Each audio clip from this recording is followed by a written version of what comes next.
So I had to decide what kind of traveler I wanted to be. You know, I'm an English teacher, I'm a scholar kind of guy, so I'm serious, right? And so I have to get everything sort of lined up in my mind of how I want to do it. So I started kind of cataloging, what kind of travelers are there? And the first, of course, is the tourist, right?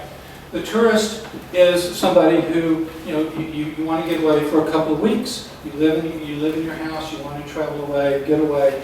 You have see some things you haven't seen. Maybe have a little adventure. You can come right back home. The whole purpose is not to be touched by it, right? Right? You don't want to be bringing that home. You want to go have some fun, be a different person, and have fun, and then you come back to your work person. This was okay with me. I've grown up being a tourist. You know, here I am at Hannibal as a young kid, and there I am driving, you know, getting ready for this trip, and so I was used to that. My father did a lot of family vacations when I was growing up. The second type is the migrant. The migrant is you know, a person who has two different homes, and they're obviously we know this from workers, you know, who travel with the crops. They live in one place, they travel with the crops, they have a different home along the way. This is also a bunch of RVers are this way, right? You know the snowbirds, they live up north, and then during the winter they drive down south and have a nice little vacation, or they live south and then during the summer they drive north. So they're migrants. They have two homes, but they try not to change who they are. They're really basically the same person wherever they go. And then there are the nomads, right?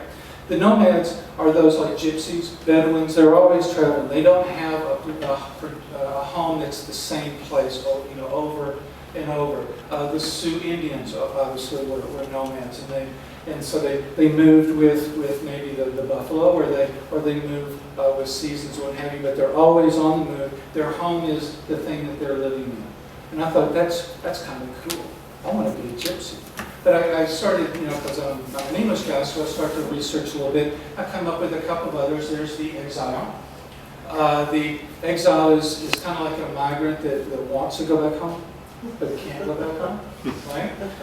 And then there are settlers. And settlers are sort of like exiles that don't want to go home. Right? Samuel Huntington, a conservative American historian, talks about settlers as those folks who came over to the United States from England and Holland and those places in the 17th and 18th centuries, and settled down and then moved. You know, they're like exiles, but they don't want to go back. They like where they've gone, and they may keep moving as they did in America. You know, we could also call those folks invaders. We could also call them colonizers. But he likes the term, he's conservative, he likes the term settlers. So I'm thinking, I think, nomad. Of all those choices, I want to be a nomad. It's very romantic, right? I'm an outsider. I come to a town and they don't, like gypsies, we're afraid of them. They come steal our children, right? So I like that. But the problem was I knew we were going to come back home. Right? It wasn't like we were going to be on the road. I mean, we were going to be on the road a year, but we weren't going to be on the road forever.